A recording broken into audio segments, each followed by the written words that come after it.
Hello, my name is Paul from Kuppevelt and I am a member of the student team BlueJay Eindhoven. As you can already see, we as BlueJay make drones, which do not make your ordinary drones. Our drones need to have specific requirements, 5 requirements to be precise. First of all, it has to be helpful. Just flying around is not enough for our drone. It needs to really benefit society. Second, people need to interact with it, because just a normal drone is not enough for us. We also want our drone to fly indoors, be autonomous and be safe. But what does our drone do? Our drone is an evacuation drone. It will help with the evacuation of people who are less self-reliant. These people often do not know what to do in the case of an emergency. Consider, for instance, a fire. When there's a fire, the room where the fire is in will be uninhabitable in less than 3 minutes. 3 minutes is not that much. Definitely not when you see that the fire department takes 10 to 15 minutes to arrive at the scene. It's therefore very important that our drone can help start up the evacuation already before the fire department arrives. This can be seen over here. So when the fire department in the end arrives, the residents will already be safe outside and the fire department can take over the situation. Making such a drone is not that easy. We need a team for that. Our team consists out of 3 sub-teams. We have the interaction design team that's focused on the user-centered design of the drone. We have our software team that will make the drone autonomous and make sure that the drone is aware of its environment. And our hardware team that makes it feasible for our drone to fly inside. We will now go into more detail to these sub-teams. The interaction design team aims to create a seamless and interactive experience with all end users. These end users include the fire department, aid workers at the nursing home, and also residents of these nursing homes. To do this, we're creating a bunch of different ways to interact with the drone without any obstructions. These include an app. This app is specifically tailored towards the fire department to help them evacuate the building and know what's going on inside the building.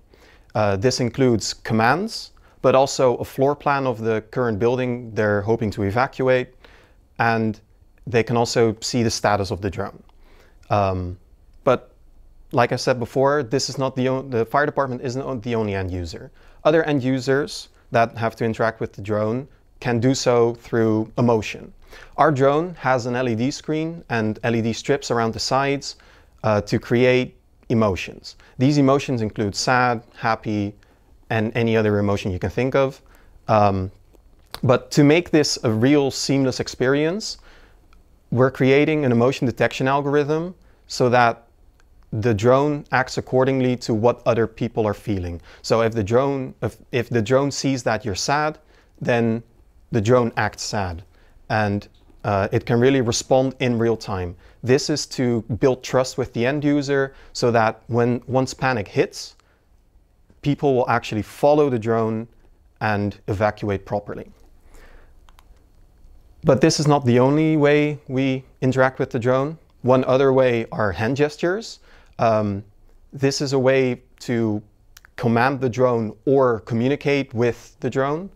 For example, for the fire department, this includes hand gestures that put the drone to sleep once evacuating is done, or for other end users like the aid workers or especially the patients, they can signal, oh, I cannot get out by myself, I need more help. With this, we aim to create an easy-to-use experience for everyone involved so that the fire department can focus on putting out the fire and evacuating people that need it, and the other end users can use it without any problem. We, as a software and AI sub-team of BlueJay, try to make the drone as autonomous as possible. We do that by involving AI into the drone. This forces the drone to fly autonomously into a room and see what's happening. This is really important because one of our goals of the BlueJay is that the drone is autonomous and can help people. We do this by flying autonomously, but also invoking object detection. This is a part where we also involve AI into, so that the drone knows whether there's a person in the room. When the drone sees a person, it tries to interact with them. And when there's no person in the room, it can quickly go to the next room so that we don't waste any time. Because there's only 60 minutes for one block of people to evacuate. And this is really important, so that we can quickly go to the next room and see whether there's a person in the room there and not waste any time.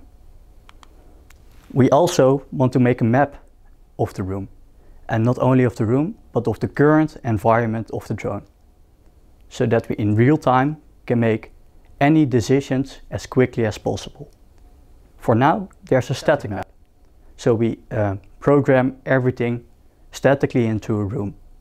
But now we want to create a dynamic map, which also can see whether something is moving or not, so that we don't bounce into any problems when testing or when trying to evacuate people. This is of course really important, so that the drone doesn't get hurt, but also people can't get hurt. And that's why we as a sub-team focus on autonomously flying the drone. As hardware team, we are focusing on optimizing the drone performance through the hardware that are actually available and actually doable. And in this year, the hardware team has 3 aspects to actually focus and improve on. Firstly, for the drone that's operating, noise is always a problem, especially for a drone that is inside the room. The noise inside the room can bounce again and create further or bad user experience. Therefore, the hardware team this year has also trying to use optimized propeller and motor selection to minimize the noise as much as possible. The second aspect we are looking for improving is the flying time. Because drone is a flying device, and that means a very huge power consumption compared to other devices such as a car or a robot that's actually walking on the ground. Therefore, we have to ensure our design in the hardware, such as battery choice, frame design, is able to maintain the required flying time. In this year, we are aiming for a drone that can at least operate from 10 to 15 minutes. Lastly is the safety. Drone, it has propeller, and which is acting like a spinning blade that can cut people when it falls. Also, for flying device, even when it doesn't have any blade, when it hits someone, it can make someone have serious injured, like even fainted. So we also have the design on the frame itself to ensure the blade will not cut the person. Also, when the drone going to hit someone, it will not kill someone or have serious injury, external injury on the person. And all of these things, hardware can be done, is all due to the help of our sponsors.